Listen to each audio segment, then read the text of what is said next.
हो, तुम्ही असं स्पष्ट नाव घेऊन का सांगत नाही?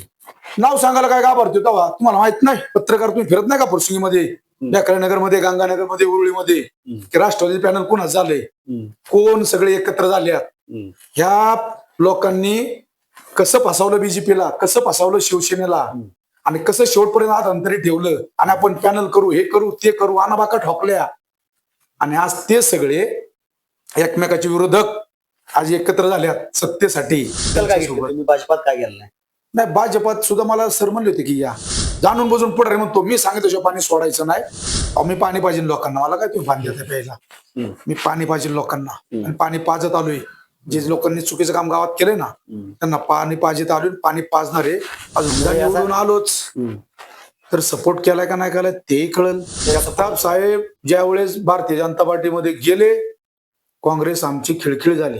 तर मी काय केलंय, फक्त ह्या खोलीतून त्या खोलीत गेलोय. 3 खोल्या आहेत आमच्या.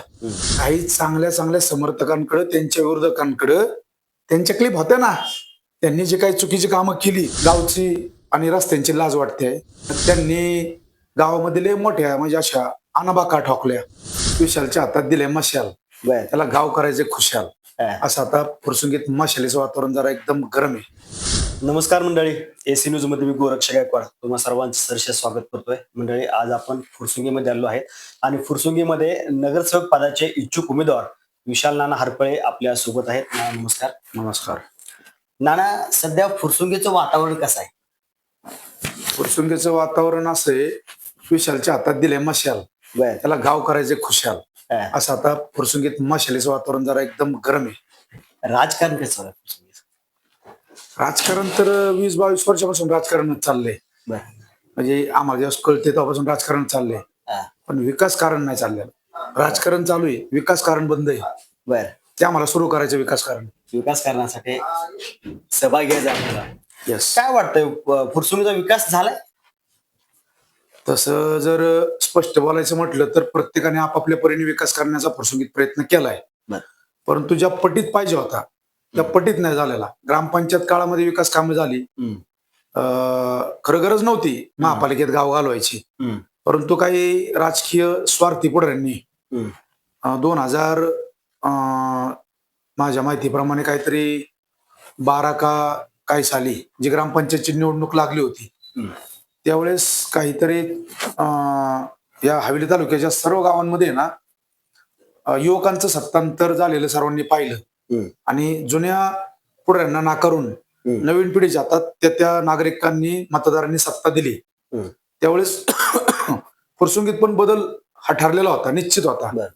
आणि मग जाणून बुजून पुढाऱ्यांनी गाव महापालिकेत घालवलं आणि फुरसुंगीचा विकास हा बाकास करून टाकला. त्यावेळेस तुम्ही एक वेगळी चळवळ उभी केली की महानगरपालिकेमध्ये नको म्हणून, आहे ना. महानगरपालिकेत नको म्हणून त्यावेळेसच्या ग्रामपंचायतच्या प्रोसिडिंगवर आमचं विरोध आहे, आणि तो स्पष्टपणे कागदपत्र आमच्या आजही जवळ आहेत की आम्ही महापालिकेत नको म्हणलो होतो, कारण महापालिका ह्याने मोठी होणार होती, भौगोलिक दृष्ट्या मोठी होणार होती, विस्तार मोठा होणार होता, मुंबई महानगरपालिकेपेक्षा सुद्धा मोठी कार्यक्षेत्र झालं होतं, आणि हे फुरसुंगीवर स्पेशली लक्ष देतील असं बिलकुल त्यावेळेस वाटत नव्हतं. कारण कचरा डेपोच्या माध्यमातून त्यांना फक्त फुरसुंगाव महापालिकेत पाहिजे होतं, आणि कचरा डेपोच्या माध्यमातून फुरसुंगीने जी काही विकास कामं करून घेतली ती विकास कामं महानगरपालिकेला थोडीशी थांबवायचीच होती, कारण कचरा डेपोच्या माध्यमातून जुन्या पुढाऱ्यांनी महापालिकेला लय त्रास दिलता, त्याच्यातून काही त्यांचा स्वार्थ साधण्यासाठी. पण तुझ्यावर आम्ही कचरा डेपोचं आंदोलन, माझ्या माहितीप्रमाणे काहीतरी मुक्ताताई टिळक ज्या आता नाहीयेत, त्या महापौर होत्या पुण्याच्या, तर त्यांच्या काळामध्ये आम्ही जे काही आंदोलन केलं होतं, श्रीनाथ भीमाले साहेब होते, त्याच्यानंतर आपले मुख्यमंत्री देवेंद्र फडणवीस होते. आमच्या आंदोलनामुळे कचरा डेपोच्या त्यांना धनकवडी क्षेत्रीय कार्यालयामध्ये यावं लागलं होतं, आणि धनकवडी क्षेत्रीय कार्यालयामध्ये येऊन त्यांनी जे जे आंदोलन स्थगित करण्याला आमच्या पुढे सांगितलं होतं, त्यांना आम्ही काही मुद्दे महत्वाचे मांडले होते त्यांच्या पुढे की एक 4-5 कामं मुख्यमंत्री साहेब आम्हाला गरजेची आहेत गावामध्ये, आणि कचरा डेपो आंदोलन करणं म्हणजे आम्हाला काय गरज घरी काय नकोय, परंतु जी काही गावात कामं पाहिजे होती त्याच्यामध्ये प्रामुख्याने ज्यांच्या शेतजमीन ही कचरा डेपोला संपादित झाली होती त्या लोकांच्या साठी महानगरपालिकेमध्ये कायमस्वरूपी नोकरी आम्ही प्रामुख्याने मांडली होती, आणि ते त्यावेळेस शिक्कामोर्तब झालं. 57 युवकांना फुरसुंगीच्या निवडणुकीच्या ज्यांच्या जमीन कचरा डिपोमध्ये संपत्ती आले होते त्यांना नोकरी देण्याचं खूप मोठं कार्य आमच्या हातून घडलेलं आहे. त्याच्यानंतर गावामध्ये काही 1-2 ठराविक पुढाऱ्यांकडे पाण्याचा टँकर यायचा, पण गावात काही पिण्याचे टँकर येत नव्हते. आज जवळजवळ 100 टँकरच्या आसपास पिण्याच्या पाण्याची व्यवस्था गावभागात आणि वाडी वस्तीवर आजही सुरू आहे. तिसरी गोष्ट महत्वाची केली की कचरा डेपोच्या माध्यमातून एक्सप्रेस ड्रेनेज लाईन जी 100 कोटीची सांगितली जाते, ती एक्सप्रेस ड्रेनेज लाईन गुलमोहर मंगल कार्यालयापासून ते अगदी फुरसुंगीच्या दशेकरा विधीपर्यंत आलेली आहे. त्याच्यानंतर फुरसुंगी आणि गावामध्ये येणारा जो मंतरवाडीतून जो रेल्वेच्या पुलाखालून येणारा रस्ता आहे, ज्यावेळेस उड्डाण पूल हा पॅक होतो, पर्याय रस्ता गावात नव्हता, त्यावेळेस त्या रस्त्याचं काम आम्ही प्रामुख्याने डांबरीकरण करून घेतलं होतं. परंतु मध्ये वाड्यावर जे काही अतिक्रमण झाली, त्या अतिक्रमणामध्ये तो रस्ता मोठ्या महापुरामुळे ना तो पूर्ण रस्ता म्हणजे गायबच झाला. त्याच्यानंतर मग परत एक काम तेव्हा आम्ही केलं की आम्ही गावामध्ये काही छोटे मोठे प्रामुख्याने जी विकास कामं होती, म्हणजे काही ठिकाणी जिथे रस्ते नसतील त्या ठिकाणी रस्ता, ज्या ठिकाणी ड्रेनेज लाईन नसेल त्या ठिकाणी ड्रेनेज लाईन. आणि खरं तर सगळ्यात प्रामुख्याने मागणी अशी होती त्यावेळेस, कचरा डेपोचा जो बाधित परिसर आहे जवळचाच म्हणजे 1 नंबर प्रभाग, 1 नंबर वार्ड पूर्वीचा जो आता प्रभाग क्रमांक 14 आहे फुरसुंगी भागातला, त्या ठिकाणी खरं तर त्या लोकांसाठी खूप गरजेचं होतं. जो भाग प्रामुख्याने गंगानगर किंवा हा भाग कचरा डेपोपासून खूप लांब आहे, परंतु ज्या भागामध्ये विकास कामं होणं गरजेचं होतं म्हणजे कचरा डेपोच्या बाधित परिसरात शेजारच्या 1 किलोमीटर परिसरामध्ये रस्ते, पाणी, ड्रेनेज लाईट हे कधीच नाही झालं. परंतु त्या भागामध्ये प्रामुख्याने विकास कामं करा असं मी देवेंद्र फडणवीस साहेबांना सांगितलं होतं. सगळ्या मागण्या त्यांनी पूर्ण केल्या आणि त्यावेळेस या गोष्टी सगळ्या त्यांच्या माध्यमातून गावामध्ये झालेल्या होत्या. परंतु खरंच गाव महापालिकेत घालवायची गरज नव्हती. आज ते महापालिकेत गाव जाऊन तोटा झाला. आता नगर परिषद आहे. महापालिकेमध्ये गाव गेलं काय, पण आता स्वतंत्र नगर परिषद आलेली आहे, याने काय फायदा होईल वाटतंय? अगदी थोडक्यात सांगा. आता स्वतंत्र नगर परिषद झाली म्हणजे काय, जो जाचक टॅक्स आहे पुणे पीएमसीचा तो आमचा पहिला कमी झाला. ग्रामपंचायतच्या किंवा नगर परिषदेदाराने जो काय आकारणी आहे ती खूप तफावत आहे त्याच्यामध्ये, अगदी 100% आणि 25% म्हणजे 75% फरक आहे टॅक्स मध्ये. दुसरी गोष्ट, आमचा जो निधी पुणे मनपाच्या अकाउंटला जायचा तो आमचाच मिळकत निधी म्हणजे त्याला आपण टॅक्स म्हणू, हा फुरसुंगीच्याच नगर परिषदेच्या अकाउंटला हितच राहील आणि हितूनच तो याच गावांवर फुरसुंगी आणि उरुळदेवच्या ठिकाणी विकास कामे करायला त्या पैशातून आपल्याला मिळेल. म्हणजे जरी त्याच्यातला 50% प्रशासनावर खर्च आला तर 50% गाव भागात जरी खर्च आला दोन्ही गाव भागामध्ये, तर माझ्या माहितीप्रमाणे 100% साधारण एक 50 कोटी रुपये तरी निधी दर वर्षाला फुरसुंगी गावामध्ये विकास कामे करायला मिळेल. आणि त्याच्यातून फुरसुंगीची कायापलट हा पहिल्या 5 वर्षामध्ये तुम्हाला फुरसुंगी आणि उरुळदेवाची नगर परिषदेच्या माध्यमातून जनतेला, नागरिकांना, मतदारांना पाहायला मिळेल. मागील काळामध्ये ज्यावेळेस आपलं फुरसुंगी सगळं इतर 11 गावं महानगरपालिकेमध्ये समाविष्ट केली आणि सर्वांच्या वतीनं एक नगरसेवक निवडून दिला. विशेषतः ते नगरसेवक आपल्या फुरसुंगीचे होते. मग त्या काळात काय विकास झाला? आता खरं तर हा प्रश्न त्यांना विचारा पाहिजे तुम्ही की त्यांनी काय विकास केला आणि काय केला नाही. आता मला जर विचारलं काय नाही केलं तर सांगू शकतो, त्यांनी काय केलं तेच सांगू शकतात.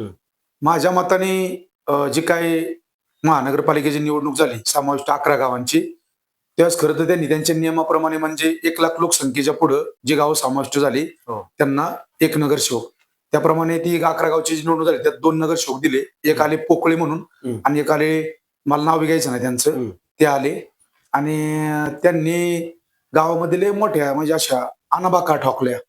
आता आम्ही नगरसेवक झालो, असं करू तसं करू, गावचा काय पलट करू. त्यांना त्यांच्या घराच्या जवळचा जो आता आपण 1-2 महिन्यापूर्वी पाहिलाय, पावसामध्ये कितीतरी तो पुलावून पाणी जायचं, अगदी विद्यार्थ्यांना, महिला भगिनींना या रोडच्या पलीकडे त्या रोडच्या अलीकडे येता येत नव्हतं. संघर्ष करावा लागला अख्ख्या जनतेने, फुरसुंगी नगरच्या नागरिकांनी आणि आजूबाजूच्या सगळ्या तालुक्यातल्या लोकांनी पाहिलाय. घराजवळचा पूल नाही करता आला. तर मग अपयश कोणाचे म्हणायचं, अपयश कोणाचं? सत्ता तर सांगितली जाते राष्ट्रवादीची. आत्ताच काही बेकाऱ्यामध्ये एक सभा झाली, सभेमध्ये मान्य केलं लोकप्रतिनिधींनी की फुरसुंगीमध्ये आम्हाला लाज वाटते, रस्ते हे गोष्टी सगळे पाहून. मग आम्हाला त्यांना प्रश्न खरं विचारायची वेळ आले, तुम्हाला जर लाज वाटत असेल की फुरसुंगीमध्ये रस्ते नाही किंवा काय नाही. आमची विनंती होती का हो, नगरसेवक तर तुमचेच होते. मग ते नगरसेवक तुमचे होते, मग ते अपयशी ठरले का? म्हणून आज तुम्हाला लाज वाटते का? की बाबा तुम्ही त्या ठिकाणी रस्ते बिस्ते करू शकला नाही, म्हणजे तुमचं सरळ सरळ अपयश तुम्ही मान्य केलं त्या सभेमध्ये, हम्म. की नगरसेवकच तुमचा होता. बरोबर. मग ते अपयश तुमचंच आहे ना, ते तुम्ही स्वीकारलं, याचा आनंद झाला आम्हाला नागरिकांना, मतदारांना. हम्म. दुसरी गोष्ट की ज्या गोष्टी अपेक्षित होत्या महापालिकेच्या माध्यमातून फुरसुंगी गावात होणं, तेच घडलं नाही ना. म्हणूनच गाव मानपातून नगर परिषदेमध्ये आलं. ते असं आलंय का कायदेशीर दृष्टी आलेलं आहे, असं मोगमनं आलेलं कुठल्या पुढे सांगितलं, जनतेने मागितलं म्हणून ते कायदेशीर दृष्ट्या वगळलेलं आहे. आणि त्या सक्षम ठरले आणि तेच पुढाऱ्यांनी सांगितलं की गावची आणि रस्त्यांची लाज वाटते. मग नगरसेवक तुमचे होते, काम त्यांचं तुमच्या माध्यमातून झालं नाही, म्हणून तुम्हाला ते आज सांगायची वेळ आली. आणि जे आज तुमच्याकडे आलेत, पहिले तुतारीवर होते, ते आज तुमच्याकडे जे आल्यात, त्यांनीच खासदारकीला तुमच्यावर काम केले आणि आज त्यांना तुम्ही घेऊन पॅनल केले. हो, तुम्ही असं स्पष्ट नाव घेऊन का सांगत नाही? नाव सांगायला काय घाबरतो तेव्हा? तुम्हाला माहित नाही, पत्रकार तुम्ही फिरत नाही का फुरसुंगीमध्ये, नगरमध्ये, गंगानगरमध्ये, उरुळीमध्ये, की राष्ट्रवादी पॅनल कुणाच झालंय, कोण सगळे एकत्र झाल्यात? ह्या लोकांनी कसं फसवलं बीजेपीला, कसं फसवलं शिवसेनेला, आणि कसं शेवटपर्यंत आज अंतरी ठेवलं, आणि आपण पॅनल करू, हे करू, ते करू, अनाबाका ठोकल्या. आणि आज ते सगळे एकमेकाचे विरोधक आज एकत्र झाल्यात सत्तेसाठी. माझी नागरिकांना, मतदारांना विनंती आहे, अशा लोकांना ओळखा. कोण खेळत होतं गावाला आणि कोण पॅनल करायचं म्हणत होतं, कोण कोणासोबत जाणार होतं, कोण कोणाला विरोध करत होतं, हे जनतेने पाहिलंय. नाव घ्यायला काय भेट नाही, मी विशाल हरपळे नाव घ्यायला भेट नाही, पण मला माझ्या तोंडात ना घेऊन त्यांचं मोठेपणा करायची गरज नाही. त्यांची कुवत काय आहे ते आम्हाला माहिती आहे, त्यामुळे आम्हाला कोणाचं नाव घेऊन मोठं करायची गरज नाही. ते कॅपेबल आहेत का अनकॅपेबल आहेत हे जनता आणि नागरिक आणि मतदारात या निवडणुकीत ठरवतील. आणि असे जे सगळे एकत्र झालेत ना, त्यांना मतदार त्यांची जागा दाखवील असा मला 100% आज या ठिकाणी विश्वास आहे.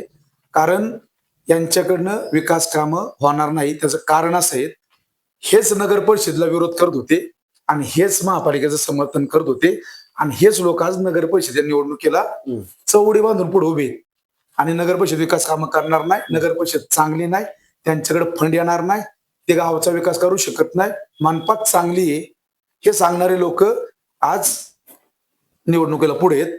अशा लोकांना आता मतदारांनी जागा दाखवली पाहिजे की हे जर काही स्टेटमेंट देत होते, नगर परिषद समर्थन करत नव्हते, महापालिकेचं समर्थन करत होते, ज्यावेळेस महापालिकेचं समर्थन करत होते त्यावेळेस गावचा विकास करून यांना घेता नाही आला, त्यावेळेस यांना गावचा टॅक्स कमी नाही करता आला, त्यावेळेस यांना करोड रुपयाची मोठी मानपा असलेली, मोठी व्यवस्था असलेली, बजेट मोठं असलेली महापालिका, त्याच्यामध्ये फुरसुंगीचा विकास यांना तिथून नाही करून घेता आला.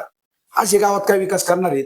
आज हे फक्त घरं भरणार आहेत. पण मी आता सांगतो, काही उमेदवार असे आहेत गाव भागात आहेत, बेखऱ्यांमध्ये आहेत, उरुळीत आहेत, मनपाची कामं श्रेय ह्यांचं. डांबराची गाडी आली जातात फोटो काढायला, एमजीपीची पाणी सोडलं अधिकाऱ्यांनी ते जातात फोटो काढायला. ती मनपाची गाडी आली दिवे बसवायला, ती खालून फोटो काढतात, दिवा यांनी बसावा. ती कचऱ्याची गाडी येते, मनपाचे बिचारे कर्मचारी कचरा उचलतात, हे जातात फोटो काढायला. अरे स्वतःचं काम सांगा ना जरा, स्वतःचं वैयक्तिक 2 रुपये खर्च करून केलेलं एखादं काम सांगा. अशी कामं तर मी बी केल्यात, आमदार खासदार यांच्या निधीतून, म्हणजे ती त्यांची कामं आहेत, आम्ही फक्त करून घेतल्यात. म्हणजे त्याचं श्रेय 100% तुम्हाला नाहीये, तुम्ही त्यांचे खालचे कार्यकर्ते आहात. त्यांनी नागरिकांनी तुम्हाला सांगितलं आमची इथं रस्ते करून घ्या, ड्रेनेज करून घ्या, पाण्याची व्यवस्था करा, लाईटीचे खांब द्या, त्यांना दिवे बसवा, हे श्रेय खरं त्या लोकप्रतिनिधींचं आहे. आम्ही फक्त त्यांचे खाली कार्यकर्ते, मतदारांना जे हवंय ते त्यांना त्यांच्या माध्यमातून करून घेतले. स्वतःच्या पैशांतराने केलं मी पण. थोडक्यात आपण काय सोशल मीडियाची स्टंटबाजी केली नाही असं म्हणाले? करायचीच गरज नाही. जनता पाहते की विशाल हरपळेला लोकांच्या सुखात आहे, दुःखात आहे, चांगल्यात आहे, वाईटात आहे, सगळ्या गोष्टी उपयोगी पडलोय, हे जनता बघते आहे. आणि काही उमेदवार दुसरे आहेत ना, हे कसे स्टंटबाजी करतात हे जनतेने पाहिले. आता जनता दाखवेल लोकांना मतदानातून. आता फुरसुंगीचा पहिला मानाचा नगरसेवक म्हणून आपण महानगरपालिकेमध्ये एक नगरसेवक पाठवले. आजपर्यंत तुम्ही त्यांच्या विरुद्ध तक्रार कधी केली नाही, आताच का करताय? असं काही नाही. मी त्या नगरसेवकाच्या विरोधात काम केलंय. आमची टीम, आम्ही त्या नगरसेवकाच्या विरोधात काम केलंय. हम्म. हे आम्हाला त्या नगरसेवकांनी पाहिलं, आम्ही विरोधातले आहेत. आम्ही पहिल्यापासून सांगतोय की पुणे मनपात गाव नको होतं, हा नगरसेवक योग्य नाहीये. तेव्हा सांगत होतो मी, आज नाही सांगत. निवडणूक नगरपरिषद आली म्हणून. आणि विशालनाचा स्वभाव जनतेने, नागरिकांनी, विरोधकांनी पण पाहिलाय. स्पष्ट आणि सरळ बोलणार आहे, अशी बीडभाड राखत नाही.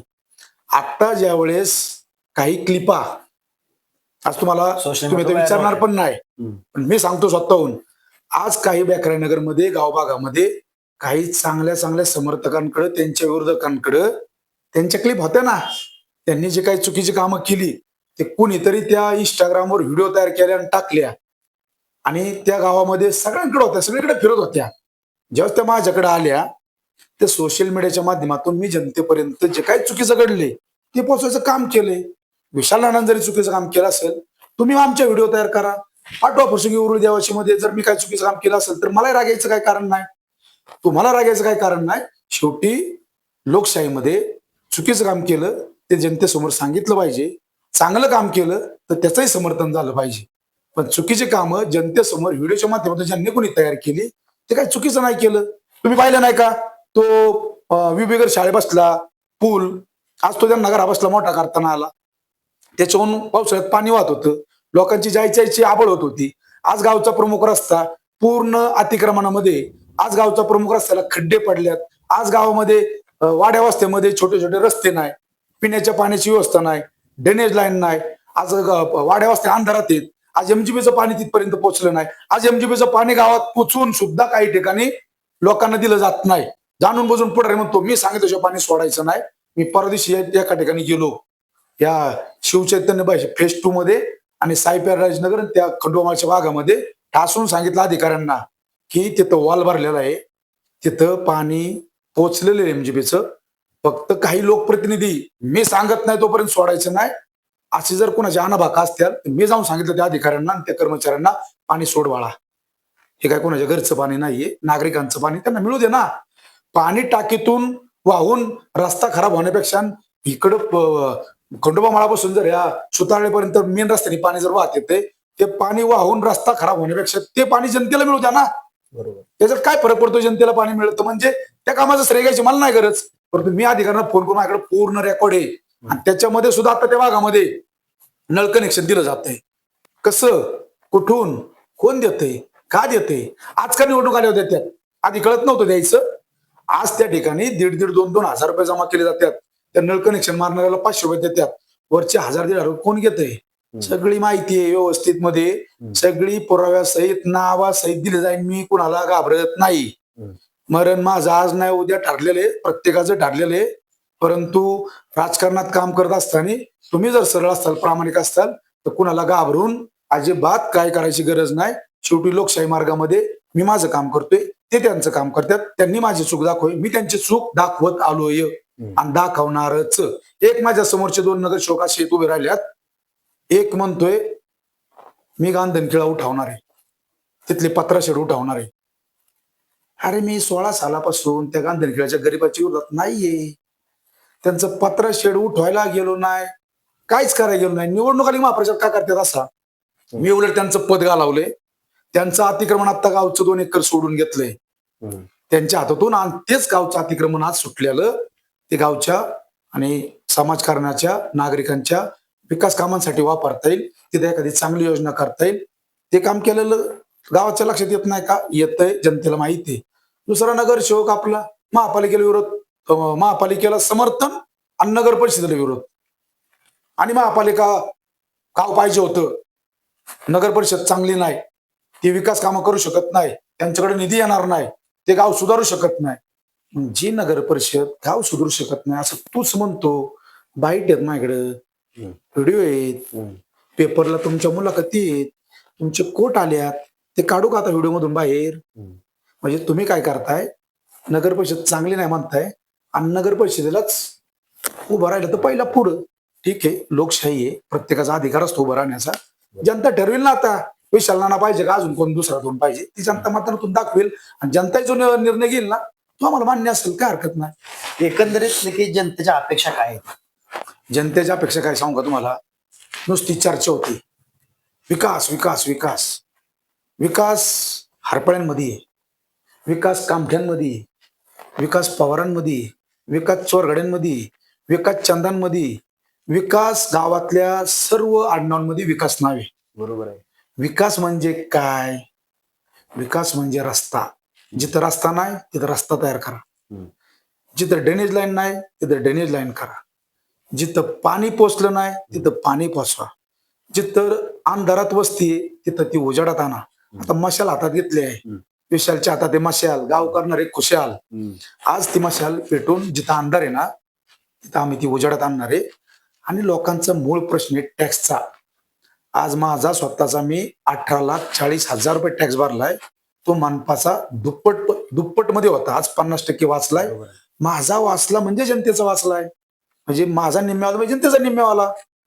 मग जनतेला टॅक्स पासून पहिलं वाचवलंय, जनतेला नगर परिषद कशी स्थापन करायची कसा सपोर्ट केला जनतेने पाहिलाय. प्रभाग रचना आम्ही बदली करू शकलोय, चुकीची प्रभाग रचना झाली आम्ही 88 पाने हरकत घेऊन प्रभाग रचना बदलू शकलो. मतदार याद्यामध्ये झालेला सावळा गोंधळ, काही चोर उमेदवार बोलतोय मी, चोर कॅमेऱ्यात बघून बोलतोय, चोर उमेदवार. या चोर उमेदवारांनी काय केलं माहितीये का, असे काही मतदार आहेत ना तालुक्याच्या आणि फुरसुंगीच्या उरुदेवाचीच्या जिल्ह्याच्या बाहेरचे मतदार आणून ठेवल्यात गेल्या अनेक वर्षापासून, आणि त्याच बेसवरती निवडणुका खेळतात. त्यांना माहिती स्थानिक लोक आपल्याला नाकारणार आहेत. त्यांचं किती काम आहे लोकांनी पाहिले, आणि काम काय स्वतः नाही केलं हो, कॉन्ट्रॅक्टर आहे स्वतः. हे आमदार खासदारांच्या निधीतून काम गावात येतात, त्यांचं ते कॉन्ट्रॅक्ट घेतात, जिथं काम करेल तिथं कमरो हात ठेवून उभे राहतात, रोडला पाणी मारतात, जसं दाखवतात की आम्ही समाजसेवा करतोय. पण जनतेला आता कळले की कॉन्ट्रॅक्टर आहेत उभे राहणारे समोरचे, हे त्याच्यातून पैसे कमवतात आणि फक्त जनतेची सेवा करतात असं दाखवतात. पण जनतेची सेवा करत असताना, कॉन्ट्रॅक्ट होत असताना, माझ्या माहिती तरी प्रमाणे यांनी कधी गावात कोणाला चहा पाजला नाही, कधी कोणाला जेवायला नेलेलं नाही, यांनी कधी यांच्या मोठ्या फोरव्हीलरमध्ये कोणाला 4 लोकांना बसून नेलेलं नाही. आणि असे लोक निवडणुकीला उभे राहिलेत कॉन्ट्रॅक्ट म्हणून पुन्हा नगर परिषदेतून पैसे खाण्यासाठी. आणि हे लोक फक्त स्वार्थासाठी उभे राहिलेले आहेत, त्यांना जनतेचं काय देणं घेणं नाही. हे कधी कोणाच्या सुखादुखात नसतात. तुम्ही माहिती घ्या यांची आणि आमची माहिती घ्या उलटी. जनता सांगाल मतदानातून, आणि जनतेने पाडलं ना तर स्वीकारणार आहे, गरीब असणार, काही परत कोणाच्या उपयोगी पडणार नाही. आणि जनतेने निवडून दिलं ना भरघोस मताने, जनतेला आहे ना मी त्यांचा कुटुंबातला व्यक्ती कसा असतो हे दाखवून देईल, नगरसेवक कसा असावा प्रसंगीचा. आणि मला म्हणजे प्रभाग क्रमांक 6 फक्त निवडून येण्यासाठी दिलाय, परंतु मी नगरसेवक झाल्याच्या नंतर मी 1 ते 16 प्रभागातलं कुठल्याही नागरिकाचं कुठलंही काम मी करणार आहे का, त्याला नगर परिषदेमध्ये कुठेही काम करता येतं. निवडून येण्यासाठी फक्त प्रभाग क्रमांक 6 दिलाय, आणि तिथून मला जर जनतेने निवडून दिलं तर काय फुरसुंगीमध्ये अख्ख्या काम करता येते, कुणाचंही काम करू. ज्यांनी मतदान केलंय त्याचंही काम करायचंय, ज्यांनी नाही केलं त्याचं तर डबलने काम करायचं. त्यामुळे मतदाराला विनंती. का बरं घेत नाही तुम्ही? आता मला असं वाटलं ज्यावेळेस काँग्रेस पक्षाला कमी समजलं गेलं फुरसुंगीमध्ये, तर मी जवळजवळ मूळचाच काँग्रेसचा आहे. बरोबर, तुम्ही काँग्रेस होते. हा, तर त्यावेळेस मी आमदार साहेबांचं काम केलं, संजय जगतापांचं. आणि एक टर्म अशी आली की एक टर्म मध्ये काँग्रेसचा इथं आमदार झालाय. बरोबर. आता असं वाटायला लागलं बीजेपी मोठा पक्ष आहे, राष्ट्रवादी मोठा पक्ष आहे, इथं म्हणजे शिवसेना शिंदे साहेबांचा पक्ष मोठा आहे, इथं थोडं कमी पडतंय. तो समजा काँग्रेस आणि समजा ही मशाल. आता काँग्रेसवर सुद्धा उभी राहायची इच्छा होती, परंतु त्या पट्टीमध्ये माझ्यासोबत उभं राहायला अशी काही तयारी मला कोणाची दिसलीच नाही. उमेदवार मला दिसलेच नाही. महाविकास आघाडी जर ती मला वाटतं नाही महाविकास आघाडी होते, तर तो एक प्रयत्न माझ्याकडनं अगदी काँग्रेसकडनं झाला असता, परंतु काँग्रेसकडनं कोण उभं राहत हे कळलं नाही. महाविकास आघाडी होती का नाही यासाठी कोणी प्रयत्न एकदम सुरुवातीपासून महिनाभरात कोणी केले नाही. लास्ट स्टेजला कळलं की महाविकास आघाडी होते, परंतु ठीक आहे तोपर्यंत मशाल हातात घेतली. आणि मशाल हातात घेण्यामागचं कारण काय, आता उद्धव बाळासाहेब ठाकरेंचा पक्ष आहे, चांगला आहे. आणि बरेच जण म्हणायचे अरे तू काँग्रेसमध्येच नाही पाहिजे, तू शिवसेनेतच पाहिजे, तू यासारखं वक्तव्य शिवसेनेला शोभत. ठीक आहे म्हणलं, मग चला कोणता लागतो आपल्याला, बाबा ह्या दोन पैकी कोणती कमी आहे, बाबा ही शिवसेना कमी आहे, ही शिवसेनेच्या आपण सोबत जाऊ, जिथं कमी तिथं विशाल नाना वाढवायचा प्रयत्न करू. आणि मशाल 5 वर्षात आपण अशी वाढू की शिवसेनेपेक्षा जास्त थोडा जायचा प्रयत्न करेल जाईल का नाही माहित नाही, मतदारापर्यंत जाईल, नागरिकांपर्यंत जाईल, जनतेपर्यंत जाईल. मशाल काय आहे, कशी आहे, कशी वाढवायची ही माझ्या हातात आहे ना, मी करील ना. सो खर्चाने करेल, गावच्या खर्चाने करीत नाही, आजही केलेलं नाही. मी प्रामुख्याने सांगतो पत्रकार साहेब, आजपर्यंत गावाचं देवाचं आणि भावाचं खाल्लेलं नाहीये. काही उमेदवारांना बघा तुम्ही, माहिती घ्या, यांनी देवाचं खाल्लंय, गावाचं खाल्लंय, भावाचंही खाल्लंय, यातला विशाल नाना नाही. आपण आता समजा तुम्हाला पुन्हा काँग्रेसची ऑफर आली तर मग काय करणार तुम्ही? अहो, जर काँग्रेसची ऑफर आली तर मूळचाच अंगात काँग्रेस आहे. काँग्रेसमध्ये आता कसा जाईल माऊली, मशाल हातात घेतली, शिवबंधन बांधले. आता जर मी इकडून पुन्हा त्यांच्याकडे गेल्यावर माझी किंमत राहील का? झिरो होईल माझी किंमत. आता एक पक्ष निवडलाय, मशालीतच राहू. आणि मशाल, काँग्रेस आणि पवार साहेबांचा तुतारी गट एकच आहे ना. बरोबर. फक्त मी काय केलंय, फक्त ह्या खोलीतून त्या खोलीत गेलोय. 3 खोल्या आहेत आमच्या, 3 खोल्या आहेत, फक्त मध्ये बिताडे आणि एक दरवाजा आहे. त्या दरवाजातून आम्ही फक्त इकडे तिकडे गेलोय. पण आम्ही 3 भावंडे एकत्र आता आणि एकत्रित महाविकास आघाडीच्या माध्यमातून नगर परिषदेला सामोरं जातोय. काय आता नाही मग काँग्रेसचे पदाधिकारी आपल्याला सपोर्ट करतात का? सपोर्ट होतो. काँग्रेसचे पदाधिकारी आता जगताप साहेब वगैरे असतील, ते जगताप support साहेब ज्यावेळेस भारतीय जनता पार्टीमध्ये गेले, काँग्रेस आमची खिळखिळ झाली. तेच खरे ताकद देणारे होते. अगदी बरोबर. आता ताकद देणारं गावात कोण राहिले? विशाल नाना. आता विशाल नाना एकटा काय करीन? एकट्याने वाढवायचा प्रयत्न केला ना सहकार्यांना घेऊन त्यावेळेस, पण आता एकट्यालाही वरिष्ठ लेवलची ताकद पाहिजे ना काहीतरी. एखाद्या अडचणी आल्या मतदारांच्या ह्याच्या त्याच्या, तर मलाही असं वाटतं ना, मला मोठा कोणतरी गॉडफादर पाहिजे वरून. गॉडफादर कोण येत आता? नाही असं मला वाटत पण की मला अशी मोठी सक्षम ताकद संजय जगतापांसारखी कोण देईल म्हणून. तर मला ती थोडी वाटते की जाणवते बाबा नाही एवढी खोय मिळायची. ठीक आहे, मी नाही म्हणत उद्धव ठाकरे पण माझ्यापर्यंत येतील, मला मदत देतील, पण असं वाटतंय किंवा आता त्यांचं कोणतरी एक प्रमुख नेतृत्व पुणे शहरातलं आपल्याला नगर परिषदेमध्ये साथ द्यायचा प्रयत्न करते, वेळ देते, येते. तसं काँग्रेसचं कोणतरी आलं असतं, बोललं असतं, त्यांनी थोडी ही घेतली असती, दखल घेतली असती, गावात आले असते, मूड बांधायचा प्रयत्न केला असता, तर अगदी पवार साहेबांचा गट, शरद पवार साहेबांचा गट, ही मशाल आणि काँग्रेस एकत्र येऊन अजून स्ट्रॉंग पॅनल करायचा प्रयत्न केला. पण ती ताकद तेव्हा मला जाणवली नाही, बासली नाही आणि मिळाली नाही, म्हणून मी मशालीकडे गेलो. आता जगताप साहेब तर सध्या भाजपमध्ये आहेत, तर ते सपोर्ट करतात तुम्हाला का पक्षाचा? ऍक्च्युअली आता तुम्ही जगताप साहेबांसाठी पाठिंबा तुम्ही सांगितले की निवडणुकीमध्ये तुम्ही पूर्ण सिंहाचा वाटा उचललेला, कारण काँग्रेसवरती चिन्हावरती निवडणूक. आता सपोर्ट करतील का पक्ष सपोर्ट घेतील? आता पत्रकार तुम्ही हुशार आहे, खरं तर लय महत्वाचा प्रश्न विचारला की सपोर्ट करतील का. आता ते सपोर्ट करतील का मी कसं सांगणार तुम्हाला? ते करत्याल नाही करत्याल हे गेस करणंच अवघड वाटते आता आणि सांगूच शकत नाही. कारण आता मी विसरून गेलोय सगळं.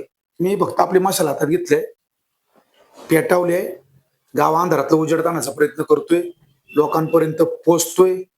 मी काय गावासाठी केले ते सांगायचा प्रयत्न करतोय, कोणाच्या माध्यमातून गावात काय विकास कामं केली ती सांगायचा प्रयत्न करतोय, लोकांच्या सुखदुःखात उतारतोय, लोकांच्या उपयोगी पडतोय. आता मला असं वाटतंय मी ज्यांच्यासाठी 20-22 वर्ष झटलो, नागरिकांसाठी, जनतेसाठी, त्या जनतेला मला निवडून आणायची एक परतफेड करायची संधी मिळाली आहे चांगली. तर ते माझ्यासाठी आता काम कसं करत्याल, काय करत्याल, निवडून देत्याल का नाही देत्याल, आणि मग यांनी मला सपोर्ट केलाय का नाही केलाय हे निवडून आल्याच्या नंतर कळल. समजा निवडून आलोच तर सपोर्ट केलाय का नाही केलाय तेही कळल. समजा पडलो तरी विरोध केलाय का सपोर्ट केलाय हे बी नाही कळणार. त्यामुळं जिथं जर तरची भाषा आहे तिथं काय सांगावं सपोर्ट करता. काय सिंगल नाही हा विषयाला तुम्ही हाय लाडा असं काय ठरले फिरले का काय? मला तर प्रत्येक म्हणजे विचाराचं कारण काय माहिती आहे का, आपली थोडक्यात मैत्री मिळून चालेल, एकनिष्ठ मैत्री होती, अनेक वर्ष काम केलं आणि त्यांना आमदार करण्यामध्ये तुमचा सिंहाचा वाटा होता. तसं काय झाले का असं? आता तसं जर म्हणले तर संजय जगताप आमचे मोठे बंधू आहेत. अगदी बरोबर. कुठल्या जरी पक्षात गेले तर एक वैयक्तिक माणूस म्हणून मी त्यांच्यासोबत कालही होतो, आजही आहे, आणि भाऊ म्हणून आणि वैयक्तिक माणूस मी त्यांच्यासोबत कायम राहणार. ते व्यक्तिमत्व मला खूप आवडतं. त्यांच्यासारखं व्यक्तिमत्व दुसरं निर्माण नाही होऊ शकत. आता पक्ष लेवलवर गेलं तर ते बीजेपीत गेलं मी बी लगे मागं पळालो असतो, बरोबर. पण मला नाही जाता आलं. मला ते मग मी नाही गेलो मशाल काय घेतली त्यांच्यासोबत. तुम्ही भाजपात काय गेलं नाही? नाही, भाजपात सुद्धा मला सर म्हणले होते की या, परंतु काय होते, सरांच्या सोबत सुद्धा गावातल्या काही स्थानिक बीजेपीच्या पुढाऱ्यांनी माझ्यासाठी प्रयत्न केले बीजेपीत जाण्यासाठी, केली त्याबद्दल. शिफारस करण्यासाठी, पण ते नेलं बी मला तिथपर्यंत आणि सांगितलं बी की चला तुमची गरज आहे. म्हणलं मी नक्कीच येईल, पण काय होते, जुनी टीम आणि नवीन टीम थोडीशी मला खतखत जाणवती, थोडीशी मला जाणवली, ती मला तोट्याची ठरवून आहे असं मला वाटलं. म्हणून मी म्हणलं नको, आपण जरी त्या ठिकाणी गेलो तर परत कुणावर तरी अन्याय होईल, कारण बीजेपी पक्ष निवडून येणाऱ्या कॅन्डिडेटला संधी देतो. मूळ कॅन्डिडेटला संधी मिळती नाही मिळती मला बीजेपी पक्षाचं माहित नाही, परंतु प्रत्येक ठिकाणी सत्तेत निवडून येणाऱ्याच उमेदवाराला या ठिकाणी संधी दिली जाते. परंतु मला असं वाटायचं आपण जाण्याने बीजेपीवर अन्याय होण्यापेक्षा त्या मूळ माणसाला कुठेतरी संधी मिळेल, आणि ती संधी मिळाल्याच्या नंतर तोही पक्ष त्यांच्या पद्धतीने वाढेल, त्यांचं कार्य चांगलं आहे काही लोकांचं, ती त्यांच्या पद्धतीने त्यांना संधी मिळेल. आपण गेलो की परत कुसंबना होईल कोणाच तरी, त्यापेक्षा आपणच वेगळा पक्ष निवडू, जेणेकरून आपली अडचण कोणाला नको, आपल्यामुळं त्यांना अडचण नको, त्यांची अडचण मला पण नको. त्यामुळे मी काय प्रयत्न भरपूर झाला, पण मला थोडेसे विचारधारा लवकर जुळल असं मला थोडं जाणवलंच नाही, वाटलंच नाही, आणि अजूनही जुळल असं काय वाटत नाही, म्हणून मी गेलो नाही. आता संपूर्ण पॅनल आणि नगराध्यक्ष आपलं मशालवरतीच आहे. हो, आम्ही आता मला असं जाणवत होतं की जेव्हा मी मशालवर ज्यावेळेस गेलो त्यावेळेस उरुळी देवाची फुरसुंगी नगरमध्ये आता आम्ही 18-19 उमेदवार उभे करू शकलोय, उभे राहिल्यात. चांगले आहेत सगळे उमेदवार, आणि नावाजलेले आहेत, माणसातले आहेत, जनतेतले आहेत, तळागाळात काम करणारे आहेत, आणि नगराध्यक्ष पदाचे उमेदवार आमचे चांगले आहेत. संतोष उपासनी कांबळे, सगळ्यांची प्रतिमा स्वच्छ आहे, सरळ आहे, चांगली आहे, निर्भीड आहेत, आणि विशेष म्हणजे कुठेही कुणी भ्रष्टाचारात बारबाटलेले आहेत असं एकही नाहीये. त्यामुळं उमेदवार उभे करू शकलोय.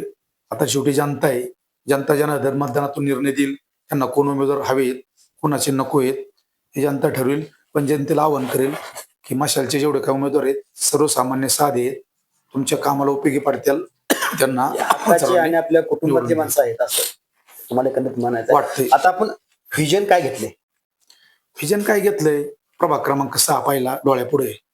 सगळ्यात महत्वाचा विषय असा आहे की गेल्या अनेक वर्षापासून फुरसुंगी गावातून रिंग रोड गेलाय 90 मीटरचा, तो मध्ये 110 मीटर झाला, आता परत 65 मीटर झाला. तर रिंग रोडच्या भोवताली दोन्ही बाजूला जे काही टाउन प्लॅनिंग स्कीम शेतकऱ्यांच्या हितासाठी जी शासनाने करायची प्रस्तावित केली आहे ते आता फायनल झाले. ती फक्त टीपी स्कीम प्रामुख्याने प्रभाग क्रमांक 6 मध्ये, 5 मध्ये आणि उरुळदेवाचे 16 मध्ये येते. या 3 टीपी स्कीम प्रामुख्याने शेतकऱ्यांसाठी ज्या चांगल्या आहेत त्या मार्गी लावून पहिल्या सुरू करायच्या.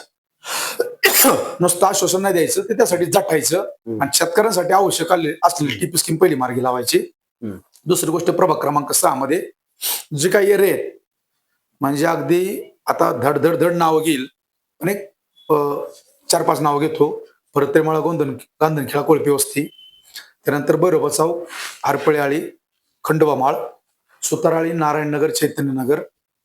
रेल्वेच्या पलीकडे गेलं तर लक्ष्मण कामटे नगर, सिद्धिगिरींचे 1 ते 4 फेज, संत सोपान नगर, त्यानंतर राजेश्वर नगर आहे अलीकडं, त्याच्यानंतर परत ते दुमाळ प्लॉटिंग आहे पलीकडं, वांजळीमाळा, परदेशीमाळा, सुंदरबन आणि फुलेडबट्टी. आणि माझ्याकडनं जरी एखाद्या वाडी वस्तीचं नाव घ्यायचं चुकून राहिलं तर पहिलं मतदारांना माफी मागेल, कारण काय होतं एखादी अनावधानाने वस्ती छोटी घ्यायचं राहिलं तर तो मतदार मग थोडा नाराज होतो. मग मी त्यासाठी असं केलं की हे नाव घेत असताना एक छोटंसं ब्रोशरच, पॅम्पलेटच छापलं, त्याच्यामध्ये एरिया वाईज काय नागरिकांच्या गरजा आहेत, काय आवश्यकता आहे, काय कामं केली पाहिजे ती माझ्या त्या ब्रोशर मध्ये टाकलेलं आहे. त्याच्यामध्ये रेल्वेच्या पलीकडचा सगळ्यात महत्वाचा प्रश्न आहे, सर्वात महत्वाचा घरांच्या नोंदी, त्या करणं गरजेचं आहे. अंतर्गत जेवढे प्लॉटिंग आहेत त्या प्लॉटिंग मध्ये अंतर्गत रस्ते आणि विद्युतचे दिवे आणि सगळ्यात तिथं महत्वाचे एमजीपीची पाण्याची लाईन आणि त्या पाण्याच्या लाईनचे असणारे कनेक्शन, हे त्यांचे तिथपर्यंत आपल्याला पोहोचवायचं प्रामुख्याने काम हातात घेतलेलं आहे. आणि निर्धास्त राहायचं. प्रभाग क्रमांक 6 मधल्या मतदारांनी मला निवडून दिल्याच्या नंतर काळजीच करायची नाही. 24 तास जनतेसाठी आपण उपस्थित राहणार. प्रत्येक कामात त्यांच्यासाठी कुटुंबातला सदस्य कसा पळतो तसा पळून ती कामं करून घेणार. नुसतं बोलणार नाही तर करून घेणार, त्याचं काम पहिलेच कागदोपत्री करणार. मी तुम्हाला हे जाता विचारणार होतो की बाबा तुम्ही नगरसेवक झाल्यानंतर काय करणार. ते हेच कामं करायचे आहेत. जनतेची पहिली प्रभाग क्रमांक 6ची आणि जनतेसोबत प्रभाग क्रमांक 6 सोबत अजून पूर्ण जे काय 1 ते 16 प्रभाग आहेत प्रभाग आहेत. त्या 16 प्रभागामध्ये काम करायचा अधिकार आहे. जिथं नाही कुणी तिथं आहे आम्ही. एखाद्या 1 ते 16 प्रभागामध्ये 6 प्रभाग जर सोडला आणि जे काय बाकीचे 15 प्रभाग आहेत त्या 15 प्रभागामधल्या मतदारांनी जर त्यांना असं वाटलं त्यांच्या विचाराचा नगरसेवक निवडून नाही आला तर त्यांनी माझ्याकडे यायचं आणि तिथलं काम तुझं जे काय करायचंय ते प्रामुख्याने प्रायोरिटीने विरोधात जो तुमचा माणूस आहे तो निवडून आला असेल पण तुमची कामं होत नसेल असं तुम्हाला वाटत असेल तर ते काम नगर परिषदेतून करून घ्यायचं आणि द्यायचं काम माझ्याकडे आहे. मतदारांना आव्हान काय. मतदारांनी एकच आवाहन करेल की गेली अनेक वर्षापासून म्हणजे मला वाटते ग्रामपंचायत निवडणूक 12 का 14 साली झाली नाही बरोबर आहे. माझ्या माहितीप्रमाणे आता नक्की वर्ष लक्षात नाही. म्हणजे आज एवढे वर्ष झाले निवडणुका झाल्या नाही. त्याच्यामध्ये एकच झाली नगरसेवकाची पुणे मनपाची. पाणीवर प्यायचं? नाही नगरसेवक पदाची पुणे मनपाची. मी पाणी पाहिजे लोकांना मला काय तुम्ही पाणी देता प्यायला. मी पाणी पाहिजे लोकांना आणि पाणी पाजत आलोय. जे लोकांनी चुकीचं काम गावात केलंय ना त्यांना पाणी पाजत आलोय. पाणी पाजणारे अजून पुढच्या महिन्यामध्ये तुम्हाला एक धक्कादायक आणि निकाल एक दुसरा पाहायला विषय मिळणार आहे. पाण्यावरनं पण आपल्या पुरुषाचे मोठे राजकारण चालले माहिती. पाणी असेल टँकर असेल टँकर माफिया म्हटलं जातं. तुम्ही पण लय म्हणताय काय पारगड पाण्याचा विषय काय काय आहे? सुद्धा देऊ. पाणी हे मूळ आहे पाणी. बरोबर आहे. पाणी येतं जल येतो कल आहे. जल है तो कल है. पाणीच मूळ प्रश्न आहे. मूळ पाण्याच्या प्रश्नावर असं झालंय की टँकर भरपूर आहेत नियोजन नाही. नियोजन करून घ्यायचं काम आपण करणार आहे. गावात तळ आहे विहिरी आहेत. MGBचं पाणी यायच्या अगोदर त्याच्या मार्फत पण पाणी मिळत होतं परंतु जाणून बुजून काही ट्रस्टी आणि काही गाव पुढारी एकत्र होऊन गावाला पाणी देत नव्हते. म्हणजे ते गावाला पाणी पाजत होते. असलं खोटं पाणी पाजत होते. मी म्हणतोय गावाला पाणी त्यांनी मिळून द्यायचं होतं पण ते असे वेगळ्या पद्धतीने गावाला पाणी पाजत होते. मिळून देत नव्हते. कमर्शियल पाणी चालू होतं. हा कमर्शियल जास्त चालू होतं. दुसरी गोष्ट की नगरमध्ये खूप पाणी टँकर आहे. मध्ये एक 5 MLD ची एक गंगानगरच्या भागामध्ये कॅनलच्या कडाला मोठी योजना आहे ती चालू होती. कॅनलला भरपूर पाणी आहे. त्याच्यानंतर एवढं पाणी जर मुबलक असताना जर नगरला पाणी मिळत नाही तर हा पूर्णपणे दुर्दैव असं होतं. ज्यांना ते निवडून देत होते आतापर्यंत टँकर माफियांना तेच त्यांना पाणी मिळून देत नव्हते. कारण त्यांना पाणी मिळलं त्यांचे धंदे चालणार कसे सांगा बरं तुम्ही. कारण त्यांना पाणी मिळलं म्हणजे धंदे बंद पडले. पाणी मुबलक आणि भरपूर असताना हे पाणी मिळून देत नव्हते. म्हणून गेल्या अनेक वर्षापासून पिण्याची पाणी समस्या नगरला जाणवत होती. 100 टँकर जेव्हा पिण्याच्या पाण्याच्या बॅकराला मिळतात तेव्हा पाणी समस्या राहिली पाहिजे का. नाही. MGBचं पाण्याची स्कीम बॅकराला सुरू झाली. पाणी रोज किंवा दिवसात तरी आलं पाहिजे परंतु जाणून बुजून पाणी सोडायचं नाही. म्हणजे मग टँकर खापला पाहिजे. आज सोसायट्यांमध्ये पाणी विकलं जातंय. यांचे मोठे मोठे पाईप आहेत विहिरीत टाकायला विकायला आणि दर महिना 500, 1000, 2000, 3000 गेल्या यांना पाणी आहे विहिरीत टाकायला. यांच्या विहिरीला कॅनलला आहे. जनतेला द्यायला का नाही.